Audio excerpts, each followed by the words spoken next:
اعوذ باللہ من الشیطان الرجیم بسم اللہ الرحمن الرحیم السلام علیکم ورحمۃ اللہ وبرکاتہ۔ پاک رب العزت پر ایمان اور بھروسے کے ساتھ اپنے پروگرام کا آغاز کرتے ہیں۔ امید کرتے ہیں آپ سب دیکھنے والے خیر و عافیت سے ہوں گے، اور آپ سب کے حق میں دعا بھی یہی ہے کہ اللہ پاک آپ کو ہمیشہ خوش رکھے، آباد رکھے، شاد رکھے۔ ناظرین محترم، ہمیشہ کی طرح آج بھی ایک خوبصورت موضوع لے کر آپ کی خدمت میں حاضر ہوئی ہوں، جس ٹاپک پہ ہم آپ سے گفتگو کریں گے، جس موضوع پر وہ حسین خوبصورت موضوع فاطمہ الزہرا منبع خیر ہے،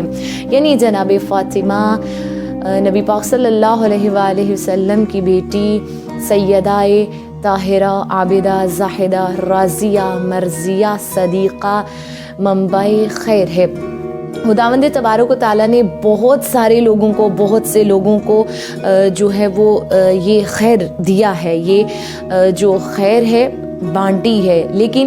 بانٹ کر دی ہے۔ کچھ حصہ ایک امت کو دیا تو دوسرا حصہ دوسری امت کو دیا، پھر ایک حصہ کچھ حصہ کسی اور امت کو عطا کر دیا۔ لیکن جب امت رسول اللہ کی باری آئی تو اس وقت نبی پاک صلی اللہ علیہ وآلہ وسلم، جو کہ آخری رسول ہیں، آخری نبی ہیں، اور اللہ پاک نے جہاں پر رسول اللہ صلی اللہ علیہ وآلہ وسلم کو بہت ساری نعمتیں عطا کی ہیں، ایک بہت عظیم اعزاز سے نوازا، اور وہ یہ کہ جہاں دیگر قوموں کو، دیگر امتوں کو اللہ نے خیر کا ایک ایک حصہ دیا، خیر بانٹی ہے، بانٹ کر امتوں کو خیر دی ہے، لیکن وہیں پر یہ اعزاز، یہ عظیم نعمت خداوند تبارک و تعالیٰ نے جو نبی کی امت کو عطا کی ہے، وہ یہ کہ نبی کی امت کو خیر کا منبع عطا کیا ہے۔ تو جہاں خیر کا منبع ہو، ان لوگوں کو جس قدر ہو سکے اس سے خیر لینی چاہیے، منبع سے خیر کو پانا چاہیے۔ خیر اگر اللہ نے وہ خیر جو موجود تھی تمام امتوں کو بانٹ کر دی، لیکن یہ خیر بانٹی جاتی ہے، تقسیم کی جاتی ہے، اس کو حصوں میں تقسیم کیا جاتا ہے، لیکن جس امت کے پاس منبع موجود ہو، یعنی جہاں سے خیر پھوٹتی ہے، جہاں سے خیر نکلتی ہے، وہ کبھی ختم نہیں ہوتی، منبع سے خیر ختم نہیں ہوتی۔ جب اللہ نے رسول اللہ کی امت کو یہ منبع خیر عطا کیا ہے تو کیوں نہ اس خدا کی ذات کا شکر ادا کریں۔ اور یہ منبع ایسا ہے کہ جس کی وجہ سے معاشرے کی جو خواتین ہیں، جن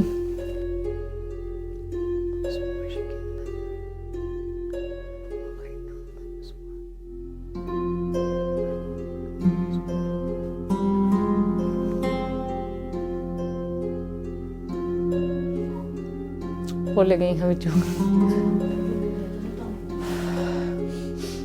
اور وہ خیر کا منبع اس معاشرے کے اندر جہاں عورتوں کا پیدا ہونا شرمندگی، ندامت سمجھا جاتا تھا، خداوند تبارک و تعالیٰ نے اسی وجود کے ذریعے رسول اللہ کو یہ خیر کا عظیم منبع عطا کر دیا۔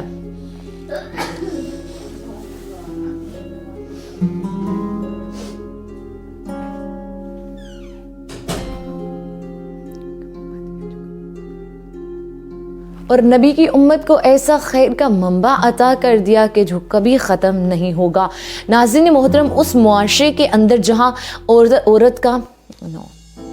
ناظرین محترم اس معاشرے کے اندر جہاں خواتین کا، جہاں پہ ایک عورت کا پیدا ہونا شرمندگی، ندامت سمجھا جاتا تھا، خداوند تبارک و تعالیٰ نے اسی وجود کے ذریعے سے رسول اللہ کو یہ خیر کا عظیم منبع عطا کیا۔ خواتین کی منبع خیر کے ساتھ مناسبت، اس موضوع کو بھی اگر ہم دیکھیں، اس ٹاپک کو اگر ہم اپنے ذہنوں میں رکھیں کہ انا آتینا کل کوثر فصلی لربک وانحر، کہ اللہ تعالیٰ نے ہم سب پر بہت عظیم احسان کیا ہے کہ ہم سب کو عظیم جو خیر کا منبع ہے اس سے نوازا ہے۔ یہ کوثر جب رسول اللہ کے توسط سے ہمیں عطا ہوئی ہے، اور مردوں کی نسبت خواتین پر زیادہ احسان ہے، اس کثیر منبع سے خیر نکلے گا اور امت تک پہنچے گا۔ عزیزان من، اگر آج کے دور کی خواتین، بالخصوص میں اپنی امت کی تمام مسلمانوں کو، تمام جو خواتین اسلامی ممالک میں رہتی ہیں، ان سب سے ایک چھوٹا سا میسیج شیئر کرنا چاہوں گی، اور وہ یہ ہے کہ ہم جس نبی کی امت ہیں اس نبی نے ہمیں کیا درس دیا ہے، جس نبی نے ہمیں اتنا عظیم خیر کا منبع عطا کیا ہے، ہم اس خیر کے منبع کی کتنی قدر کر رہے ہیں۔ عزیزان، آج خاتون اپنا مقام خود پیدا کرتی ہے، اپنا کردار دوسروں کی نظروں میں، اپنی جو حقیقت میں میرے بارے میں کوئی کیا سوچتا ہے، میں کس طرح کی ہوں، یہ میں خود اپنے بارے میں لوگوں کے